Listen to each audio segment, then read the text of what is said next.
Hello hi అందరికీ. నేను మీ Hemakshara. Welcome back to Hemakshara channel. ఈరోజు వీడియోలో నేను చేయబోయే రెసిపీ గులాబ్ జామున్. ఈ ఎమ్మి గులాబ్ జామున్ని విరిగిన పాలతో ఎలా తయారు చేసుకోవాలో చూపిస్తున్నాను. ఈ గులాబ్ జామున్ చాలా టేస్టీగా కూడా ఉంటుంది. ఇక ఆలస్యం చేయకుండా వీడియోలోకి వెళ్ళిపోదాం, వచ్చేయండి. ఇక్కడ నేను 1/2 లీటర్ పాలని తీసుకున్నాను. అవి విరిగిపోయాయి. ఇలా విరిగిపోయిన తర్వాత దీన్ని ఒక క్లాత్లో వేసుకొని వడకట్టుకొని కొంచెం డ్రైగా చేసుకోవాలి. ఇలా డ్రైగా చేసుకున్న తర్వాత ఇలా ఉంటుంది. ఇలా అయిన తర్వాత ఇప్పుడు నెక్స్ట్ ప్రాసెస్లోకి వెళ్ళిపోదాం. 1/2 లీటర్ పాలకి ఇక్కడ 1.5 కప్పు షుగర్ని తీసుకోవాలి. ఇలా తీసుకున్న తర్వాత ఇందులో వాటర్ని ఒక 500 ml వరకు వాటర్ని యాడ్ చేసుకోవాలి. ఇలా మొత్తం వాటర్ని యాడ్ చేసుకున్న తర్వాత ఈ షుగర్ సిరప్ని లేత పాకం వచ్చేంత వరకు బాయిల్ చేసుకోవాలి. ఇలా బాయిల్ చేసుకుంటూ ఉన్నప్పుడు ఇందులో కొంచెం ఇలాచీ పౌడర్ని కూడా యాడ్ చేసుకోవాలి. ఇలా యాడ్ చేసిన తర్వాత ఈ షుగర్ సిరప్ అనేది కొంచెం స్టిక్కీ అయింది అన్నప్పుడు ఇందులో కొంచెం లెమన్ జ్యూస్ని యాడ్ చేసుకోవాలి. ఒక 3 to 4 డ్రాప్స్ అయితే సరిపోతుంది. ఇలా వేసుకున్న తర్వాత మనం స్టవ్ ఆఫ్ చేసుకొని దీన్ని సైడ్కి పెట్టుకోవాలి. ఇలా అయిన తర్వాత ఇప్పుడు ఒక ప్యాన్ తీసుకొని డీప్ ఫ్రైకి ఆయిల్ని యాడ్ చేయాలి. ఇలా యాడ్ చేసిన తర్వాత దీన్ని హీట్ అయ్యేంత వరకు విడిచిపెట్టుకోవాలి. ఇలా విడిచిపెట్టిన తర్వాత ఇక్కడ గులాబ్ జామున్ని తయారు చేసుకుందాం. ఇలా ఈ చెనాని మంచిగా స్మూత్గా రబ్ చేసినట్టు ఇలా మిక్స్ చేయాలి. బాగా సాఫ్ట్గా అయిపోవాలి. ఇలా అయిన తర్వాత ఇందులో ఒక 2 స్పూన్ల వరకు మైదాని వేసుకొని బాగా మిక్స్ చేసుకోవాలి. ఈ చెన అలానే మైదా బాగా కలిసిపోయేటట్లు బాగా కలుపుకోవాలి. ఇలా కలుపుకున్న తర్వాత ఇందులో కొంచెం ఒక పించ్ సాల్ట్ని కూడా యాడ్ చేసుకోవాలి టేస్ట్కి. ఇలా యాడ్ చేసుకున్న తర్వాత ఇందులో మనం వంట సోడాని కూడా వేసుకోవచ్చు, కానీ నేను ఇంట్లో తయారు చేస్తున్నాను కదా, అలాంటివి ఏవి యాడ్ చేసుకోలేదు.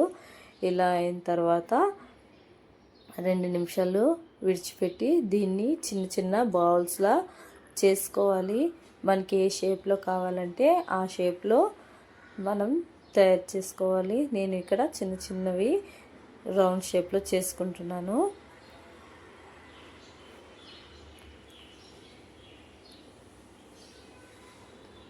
ఈ గులాబ్ జామున్ని చేసేటప్పుడు మనం ఇవి ఎటువంటి క్రాక్స్ రాకుండా సాఫ్ట్గా స్మూత్గా చేసుకోవాలి. ఎటువంటి క్రాక్స్ రాకూడదు. ఇలా క్రాక్స్ వచ్చాయి అంటే ఆయిల్లో వేసేటప్పుడు విరిగిపోతాయి. అది కొంచెం మనం జాగ్రత్తగా చూసుకోవాలి. ఇలా మొత్తం గులాబ్ జామున్ని తయారు చేసుకోవాలి.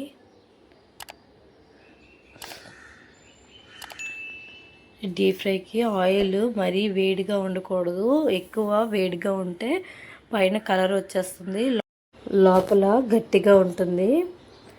ఇలా కొంచెం వేసిన తర్వాత విడిచిపెట్టేయాలి. ఇలా విడిచిపెట్టిన తర్వాత దీన్ని కలుపుతూ ఉండాలి. ఇలా కలపడం వల్ల గులాబ్ జామున్ అనేవి ఈవెన్గా ఫ్రై అవుతాయి, మంచి కలర్ వస్తుంది.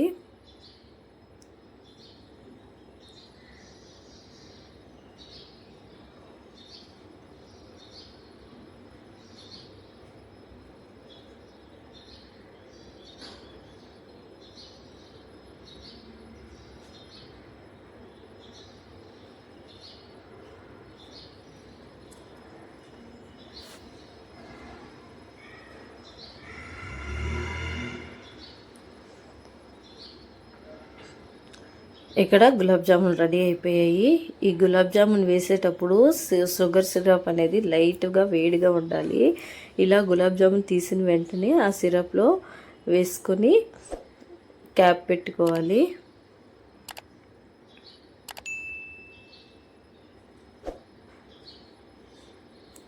ఇలా మిగిలిన బ్యాచ్ని కూడా వేసుకొని ఫ్రై చేసుకోవాలి. వేసిన వెంటనే మిక్స్ చేసుకోకూడదు.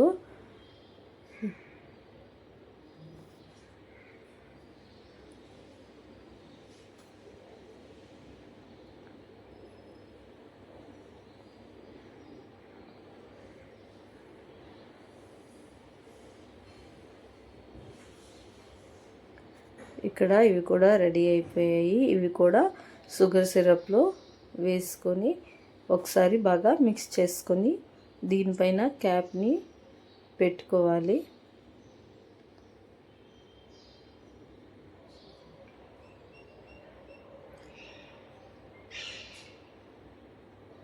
ఇలా యమ్మీ గులాబ్ జామున్ని మనం ఇంట్లోనే విరిగిన పాలతో చాలా ఈజీగా చేసుకోవచ్చు. టేస్ట్ కూడా చాలా బాగుంటుంది. అలానే ఈ వీడియో మీకు నచ్చింది అనుకుంటున్నాను. ఈ వీడియో మీకు నచ్చినట్లయితే